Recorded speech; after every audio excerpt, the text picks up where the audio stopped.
Салам мекендештер, арбаңыздар. Урматтуу мекендештер, жакында Кыргыз Республикасынын Жогорку Кеңешинин төрагасы Марлен Маматалиев чоң жаамат менен Россия Федерациясына иш сапары менен барды. Мигранттарга тиешелүү бир нече жашнакай сөздөр көтөрүлдү. Ошо боюнча кыскача айтып беребиз. Жакшы жаңылыктардын бири болот, Кудай буйруса.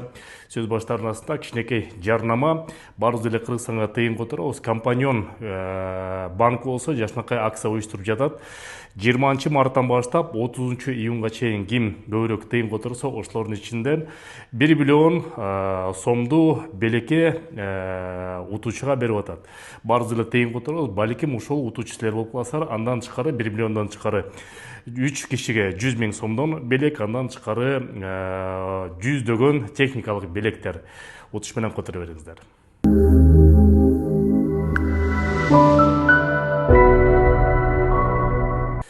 Урматтуу мекендештер, мындан 1-2 күн мурун Россия Федерациясына Жогорку Кеңештин жаңы шайланган төрагасы барды. Өзүнүн коллегалары менен мамлекеттик думанын төрагасы Вячеслав Володин менен жолугушуп, миграция жаатында бир нече суроолорду көтөрдү. Жолугардын астында биз менен диаспора өкүлдөрү менен ВДНХда жолугуп туруп, бүт көйгөйдүн баарын укту. Буга чейин ошол депутаттар же министрлер келгенде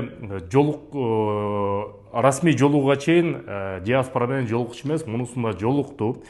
Бүт көйгөйдүн баарын айтып алдык. Анан кийин Вячеслав Володинге Кыргызстан тараптын суранычын айтып кетти. Биринчи ирет бул Амина тиркемеси. Амина тиркемеси эки тарап айткандай бул иштеп атат, бирок суроолор бар, көйгөйлөр бар. Ошол эки көйгөйлөрдү бардык мигранттардын балдарына дагы, башкаларга дагы бүт баарына жайылтууну сунуштап, жана ушул эксперимент азырынча болуп аткан себептен ошо Амина приложениясы кокустан жаңылыштыктар болуп атса, интернет жок өчүп калып атса, анда ошону дагы эске алып, түшүнүү менен мигранттарды түшүнүү менен кабыл алышын суранды. Экинчиси бул сөзсүз түрдө реестр.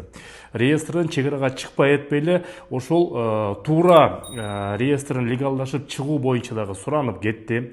Себептеген баарыбыз эле билебиз, реестрге түшкөндөн азыр абдан оор болуп калды. Көпчүлүк мекендештер ошо Россия Федерациясына калып реестрден чыгышы оңой болбой калды. Бул боюнча суранды. Үчүнчүсү ОМС.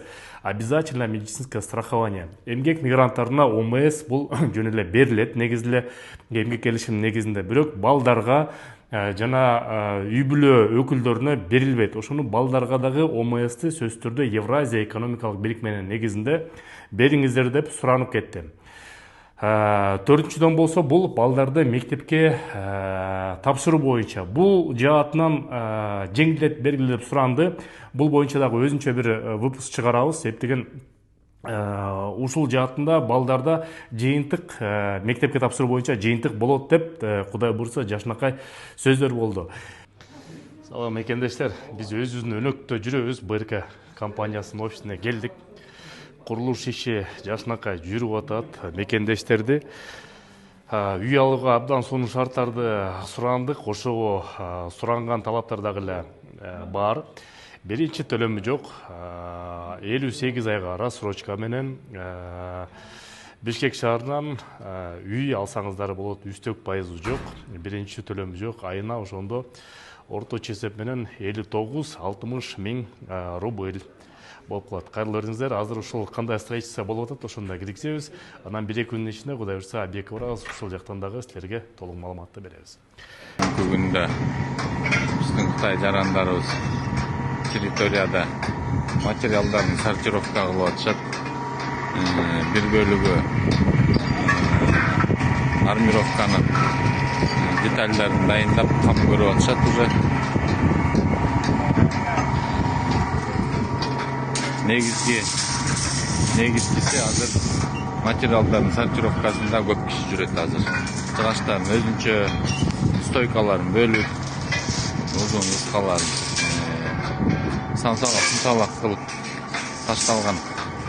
Бешинчи сураныч болсо бул визаран, то есть Россия Федерациясына частный визит менен келгенде 90 күндөн ашык жүрүүгө мүмкүнчүлүк болбой калатат. Бул себептен жанагы айдоочу мекендештер, дальнобойщиктер, грузовая перевозка менен иштегендер Россия Федерациясына 90 күндөн ашык кирип чыга албай калатат. Себеби алар жыл сайын кирип кайра жылына бир нече жолу кирип чыгып туруш керек.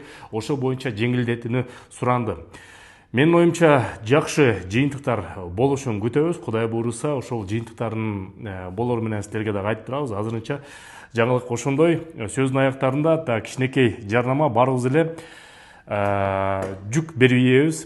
Кыргызстанга аэропортко барып, анан кийин документтери бирөөнө берүү үчүн, дары дармек берүү үчүн суранабыз. Осман Экспресс деген уюм бар.